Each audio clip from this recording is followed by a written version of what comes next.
Dear students, today we will continue our chapter number 14 environmental chemistry 1. ठीक है, ये chapter हमने बीच में से इसको स्टॉप कर दिया था। दोबारा से इसको कंटिन्यू करते हैं। environmental chemistry 1 हम डिस्कस करेंगे और इसमें मेजरली हमारा कंसर्न किसके साथ होगा, विद द एटमॉस्फेयर। तो इसमें हमने environmental chemistry को डिफ़ाइन किया था। नेचुरल सिस्टम ऑफ अर्थ को हमने देखा था, जिसमें जियोस्फीयर, हाइड्रोस्फीयर, एटमॉस्फेयर, बायोस्फीयर आते हैं। एटमॉस्फेयर को हमने डिफ़ाइन किया था। उसके बाद ये हमारे पास कुछ एटमॉस्फेयर के कैरेक्टरिस्टिक्स हैं। इसकी कंपोजिशन हमने देखी थी। कंपोजिशन में कुछ हमारे पास मेन गैसेस होती हैं। मेजर में हमारे पास 2 गैसेस आती हैं, नाइट्रोजन, ऑक्सीजन, और बाकी जो हमारे पास हैं आर्गन, हाइड्रोजन, नियॉन, हीलियम वगैरह, और वाटर वेपर्स, ये सब किस में आते हैं, they are in the secondary gases. उसके बाद हमने एटमॉस्फेयर की लेयर्स को डिस्कस किया था। 4 लेयर्स होती हैं हमारे पास, troposphere, stratosphere, mesosphere and thermosphere. इसमें हमने ट्रोपोस्फेयर और स्ट्रेटोस्फेयर को एक्सप्लेन किया था। ठीक है, ट्रोपोस्फेयर उसके हमारे पास आगे कैरेक्टरिस्टिक्स आ जाते हैं। ओके, ये सब हमारे पास क्या है, ट्रोपोस्फेयर के कैरेक्टरिस्टिक्स हैं। इसकी height, temperature, composition, weather phenomena, changes in troposphere, इसके लैप्स रेट की हमने बात की थी। उसके बाद सेकेंड लेयर को हमने डिस्कस किया था, स्ट्रेटोस्फेयर को। ठीक है, इसके हमने कैरेक्टरिस्टिक्स देखे थे, height, temperature, lapse rate, composition, concentration of ozone, formation of ozone, और इसी के साथ साथ डिप्लीशन ऑफ ओजोन भी हमने डिस्कस कर लिया था। इसके अलावा हमने इंपॉर्टेंस ऑफ स्ट्रेटोस्फेयर भी डिस्कस कर ली थी। ये बाकी जो हमारे पास 4 लेयर्स टोटल हैं, इनके कुछ हमने जनरल फीचर्स देखे थे। एटमॉस्फेयर की इंपॉर्टेंस देखी थी फॉर लाइफ।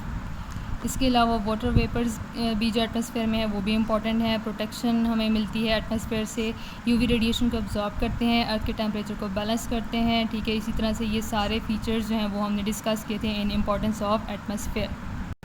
उसके बाद हमने पोल्यूशन को डिस्कस किया था। एयर पोल्यूशन क्या होती है, इसको भी हमने देखा था। पोल्यूटेंट्स क्या होते हैं, the substances which cause pollution.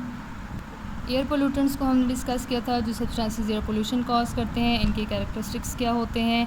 हमारे पास एयर पोल्यूटेंट्स की 2 टाइप्स होती हैं, प्राइमरी पोल्यूटेंट्स और सेकेंडरी पोल्यूटेंट्स। प्राइमरी पोल्यूटेंट्स वो होते हैं जो कि डायरेक्टली किसी भी प्रोसेस में बनते हैं, जैसे हमारे पास कार्बन मोनोऑक्साइड, या सल्फर डाइऑक्साइड, या इसी तरह से सॉक्स, नॉक्स, कॉक्स और VOCs वगैरह। सेकंड क्लास फिर हमारे पास आ जाती है सेकेंडरी पोल्यूटेंट्स की। ऐसे पोल्यूटेंट्स होते हैं जो कि प्राइमरी पोल्यूटेंट से डिराइव होते हैं। फॉर एग्जांपल हमारे पास जो फोटोकेमिकल स्मोक है, या एसिड रेन है, वो हमारे पास प्राइमरी पोल्यूटेंट से बनती है। तो एसिड रेन को हम क्या कहेंगे, it is a secondary pollutant. उसके बाद हमारे पास एयर पोल्यूटेंट्स की, ये जो हमने पहले जो पढ़ी हैं टाइप्स, ये इनके सोर्स की बेस पे पढ़े हैं कि इनका जो हमारे पास पोल्यूटेंट्स हैं, इनका सोर्स ऑफ जनरेशन कौन सा है। ये जो नेक्स्ट टाइप्स हैं, ये हम इनकी फ़िज़िकल स्टेट की बेस पे कह रहे हैं कि फ़िज़िकल स्टेट की बेस पे एयर पोल्यूटेंट्स की 2 टाइप्स होती हैं, पार्टिकुलेट्स जो कि सॉलिड और गैशियस लिक्विड फॉर्म में होता है, और सेकंड वन हमारे पास कौन सा है, गैशियस पोल्यूटेंट्स। ओके जी, अब आ जाते हैं हम अपने आज के मेन टॉपिक की तरफ, जो है हमारे पास सोर्सेज ऑफ एयर पोल्यूटेंट्स के। ये जो हमारे पास एयर पोल्यूटेंट्स होते हैं, चाहे वो किसी भी फ़िज़िकल स्टेट में हो, किसी भी फॉर्म में हो, ये कहाँ से हमारे पास आते हैं। तो एयर पोल्यूटेंट्स के जो हमारे पास सोर्सेज हैं वो 2 तरह के होते हैं, या तो नेचुरल सोर्सेज हो सकते हैं या एंथ्रोपोजेनिक सोर्सेज। नेचुरल सोर्सेज वो सोर्सेज होंगे जो किसी नेचुरल प्रोसेस के थ्रू जो पोल्यूटेंट्स हमारे पास रिलीज़ होते हैं उन प्रोसेस में, उनको हम नेचुरल पोल्यूटेंट्स कहेंगे। और एंथ्रोपोजेनिक पोल्यूटेंट्स वो होते हैं जो कि मैन मेड एक्टिविटीज़ की वजह से रिलीज़ होते हैं। ओके, 1 बाय 1 हम इन दोनों को डिस्कस करेंगे। सबसे पहले हमारे पास आ जाता है नेचुरल सोर्सेज। ठीक है, कि जो हमारे पास नेचुरल पोल्यूटेंट्स होते हैं, उनके नेचुरल सोर्सेज कौन से हैं।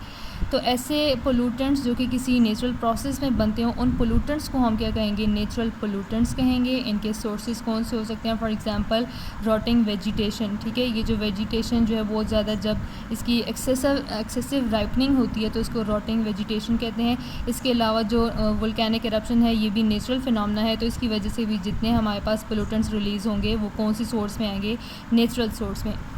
ओके, नेचुरल पोल्यूटेंट्स में फिर आगे हम पार्टिकुलेट्स को भी डिस्कस करेंगे और गैशियस पोल्यूटेंट्स को भी देखेंगे। पार्टिकुलेट्स हमने पहले भी डिस्कस किया है, ये सॉलिड या लिक्विड फॉर्म में होते हैं। इनके सोर्सेज कौन से हैं, ठीक है, वोल्केनिक एरप्शन। ठीक है, ऐश रिलीज़ होती है। ऐश कौन सी फॉर्म में होती है, सॉलिड फॉर्म में होती है। Soil erosion by wind. ठीक है, सॉइल की जो टॉप मोस्ट लेयर होती है वो जब रिमूव होती है किसी भी फिनोमेना की वजह से, नेचुरल फिनोमेना की वजह से, तो जैसे कि विंड है, तो यहाँ पे इसकी वजह से भी हमारे पास क्या होता है, पार्टिकुलेट मैटर जो है वो जनरेट होता है, डस्ट स्टॉर्म्स। अब जब हमारे पास स्टॉर्म्स आते हैं जिसमें डस्ट होती है, तो डस्ट भी कौन सी फेज़ में होते हैं, सॉलिड फेज़ में, तो ये भी पार्टिकुलेट्स में आएंगे। नेचुरल फॉरेस्ट फायर जब होती है तो इसकी वजह से भी जो ऐश बनती है, ठीक है, वो कौन सी फॉर्म में होती है, सॉलिड स्टेट में, तो ये भी हमारे पास पार्टिकुलेट में आएगा। सॉल्ट स्प्रे फ्रॉम ओशंस में से जो सॉल्ट स्प्रे होता है बीच की तरफ या शोर्स की तरफ, तो वो भी हमारे पास किस में आएगा, इन द पोल्यूटेंट्स। ओके ये जो हमारे पास हैं पार्टिकुलेट्स, इनकी कंट्रीब्यूशन कितनी होती है पोल्यूशन की तरफ, तो ये जो हमारे पास नेचुरल जो सोर्सेज हैं, ठीक है, पोल्यूटेंट्स के, तो ये हमारे पास मैन मेड जो सोर्सेज हैं उनसे कई ज़्यादा हैं, ठीक है, कई हर साल जो है वो मिलियन ऑफ टन्स के पार्टिकुलेट्स बनते हैं। और ये जो पार्टिकुलेट्स हैं ये किस वजह से बनते हैं, क्योंकि बहुत से ऐसे नेचुरल प्रोसेसेस हो रहे होते हैं जिनकी वजह से ये पार्टिकुलेट्स मैटर जो रिलीज़ होता है। फॉर एग्जांपल अगर हम यहाँ पे जितने भी प्रोसेस हमने डिस्कस किए हैं, ये इनमें से कोई भी मैन मेड नहीं है, सारे नेचुरल हैं, तो इनकी वजह से जितने भी पोल्यूटेंट्स रिलीज़ होते हैं वो कौन से सोर्स में आएंगे, नेचुरल सोर्स में आएंगे।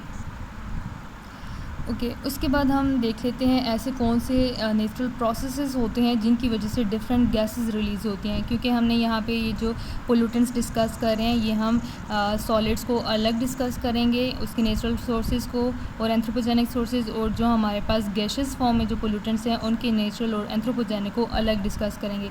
तो कौन सी गैसेस नेचुरली रिलीज़ होती हैं, सेकेंड वन हमारे पास जो पोल्यूटेंट्स आएंगे वो कौन से हैं, ऑक्साइड्स ऑफ कार्बन। कार्बन के दो ऑक्साइड्स होते हैं, carbon monoxide and carbon dioxide. Carbon monoxide के सोर्सेज कौन से हैं, volcanic eruption, decomposition of organic matter. जितने भी हमारे पास ऑर्गेनिक कंपाउंड्स होते हैं वो जब डीकम्पोज होते हैं तो उसकी डीकम्पोजिशन की वजह से कार्बन मोनोऑक्साइड गैस रिलीज़ होती है। इसी तरह से ये जो हमारे पास स्टॉर्म्स वगैरह होते हैं और इसके दौरान जो इलेक्ट्रिकल डिस्चार्ज होता है उसमें भी कार्बन मोनोऑक्साइड जनरेट होती है। Seed germination is also natural process, इसके प्रोसेस में भी कार्बन मोनोऑक्साइड गैस रिलीज़ होती है।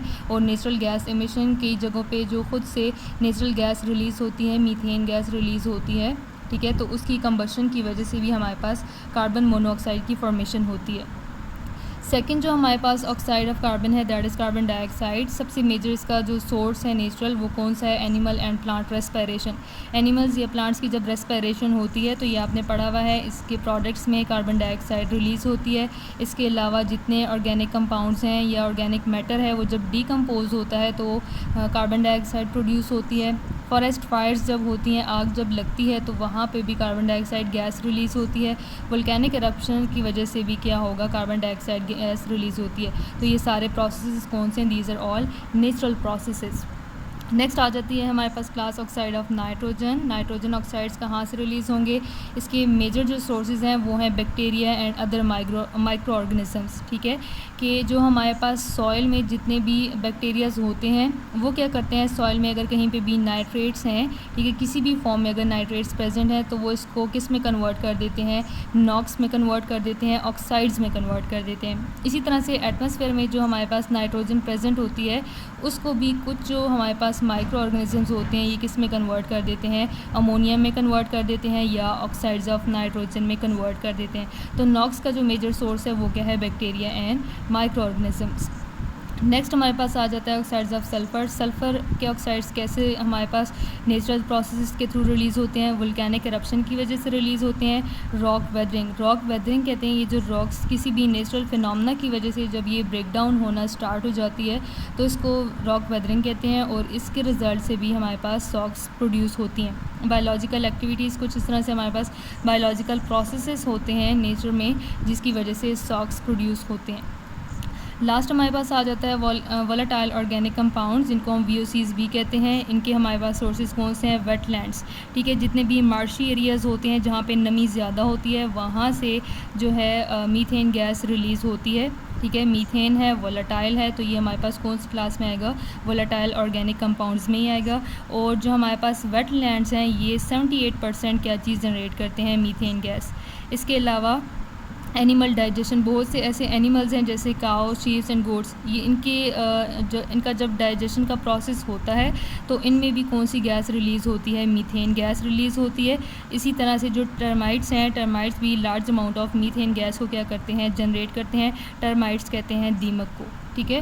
तो ये जो हमारे पास सारे सोर्सेज हैं आपने देखे हैं, ये हमारे पास नेचुरल प्रोसेस हैं, इनमें कोई भी मैन मेड नहीं है। तो ये सारे सोर्सेज जो हैं ये इन पोल्यूटेंट्स को रिलीज़ करते हैं, सॉलिड पोल्यूटेंट्स को भी रिलीज़ करते हैं और जो हमने पार्टिकुलेट्स में डिस्कस किए, और गैशियस पोल्यूटेंट्स को भी रिलीज़ करते हैं जो कि हमने यहाँ पे डिस्कस किए हैं।